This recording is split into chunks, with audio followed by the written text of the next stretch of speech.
Main होता है। Second, तुम्हारा राइटिंग स्किल मैटर करता है। आंसर इतना अच्छा होना चाहिए और हमें मस्ट, अगर तुम्हारी राइटिंग ख़राब है और एग्जामिनर को पसंद नहीं आया जो चेक कर रहा है तो हाँ, साइड बुक, क्योंकि उसमें भी कुछ एक्स्ट्रा पूछा जाता है। जैसे टॉपर्स को अगर लिस्ट करना रहता है तो ऑब्वियसली कुछ एक्स्ट्रा पूछना पड़ता है। अगर बोर्ड्स का लेवल यहाँ होता है तो तुम्हें ये दिमाग में रखना पड़ेगा तो कि उससे ज़्यादा ही पढ़ना पड़ेगा, तभी तुम किसी टॉपर कैटेगरी में आओगे या अच्छा स्कोर कर पाओगे। तो बालक, आज हम तुम लोग को मिलाने जा रहे हैं मेघदीप एकेडमी के टॉपर स्टूडेंट सोनम से। जानेंगे इससे कि कैसे प्रिपरेशन की, कैसे इतना बढ़िया मार्क्स इसका आया। हम यहाँ देख पा रहे हैं रिजल्ट में सोनम के कि सबसे अच्छा मार्क्स इसका मैथ्स में आया हुआ है, जबकि ज़्यादातर लड़कियों को देखते हैं कि मैथ्स से, सभी लड़कियां नहीं लेकिन ज़्यादातर लड़कियां मैथ से कहीं ना कहीं डर रही होती है। वहीं पर सोनम का जो हाईएस्ट स्कोर है वो मैथ्स ही में है। ओवरऑल सारे सब्जेक्ट्स में इसका मार्क्स जो है बढ़िया है। इंग्लिश में देखा जाए तो 97 लाई हुई है ना, हिंदी में 95, मैथ्स में 98, और इसमें साइंस में देखा जाए तो 97, सोशल साइंस में 95 इसका स्कोर आया हुआ है। ठीक ना। तो सोनम से हम लोग बात करेंगे, मैथ्स में इतना बढ़िया स्कोर कैसे आया सोनम, बताओ सर। मैथ्स हार्ड नहीं होता है, जो भी प्रॉब्लम रहता है उसको प्रैक्टिस करने में रहता है। जैसे इसके लिए आप अलग अलग बुक्स बना सकते हो। जैसे हम लोग में प्रैक्टिस हुआ था जो सर का डीपीपी, लास्ट में जो आप प्रैक्टिस करते हो बहुत इंपॉर्टेंट होना चाहिए। जो भी करते हैं वो सेंटर ऑफ अट्रैक्शन एग्ज़ाम को रख के करना पड़ता है। फिर बुक्स जैसे RS अग्रवाल, RD शर्मा, थोड़ा हाई लेवल जाना पड़ेगा अगर अच्छा स्कोर करना रहता है। और यही अच्छा, ये पर जैसे खुद से प्रैक्टिस के लिए, खुद से सेल्फ स्टडी के लिए कौन सा बुक सॉल्व किए थे? NCERT एग्जाम्पलर जो मस्ट है आपको बनाना चाहिए। सेकंड है RD शर्मा, उसमें हाई लेवल और बेसिक्स, या फिर जो नॉर्मल करते हैं उसके लिए RS अग्रवाल। RS अग्रवाल।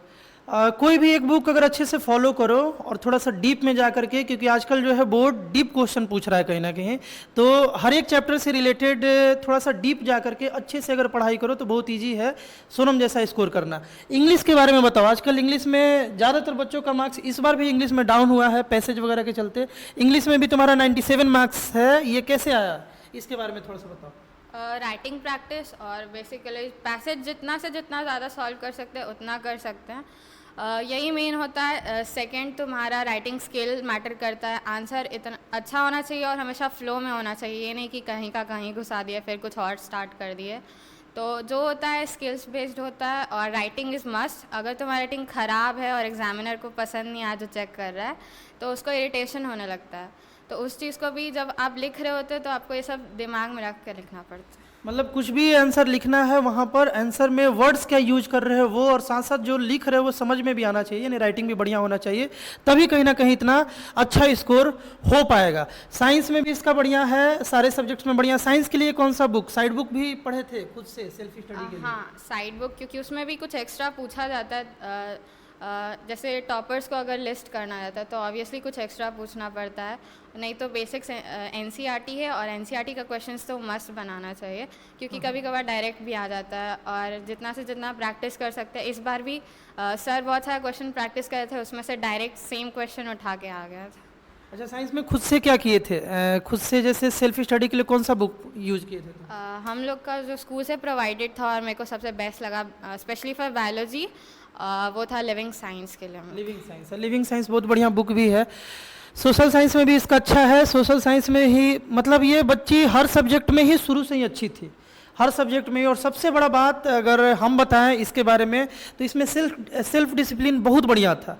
जो बोला जाए, जितना बोला जाए उतना करके आती थी। और सबसे इम्पोर्टेंट बात, कोचिंग एक दिन भी ये लड़की नहीं छोड़ी है, पूरे साल ये कोचिंग हर दिन आई हुई है। तो इसी से आइडिया लग सकता है कि कितना डिसिप्लिन इसमें होगा।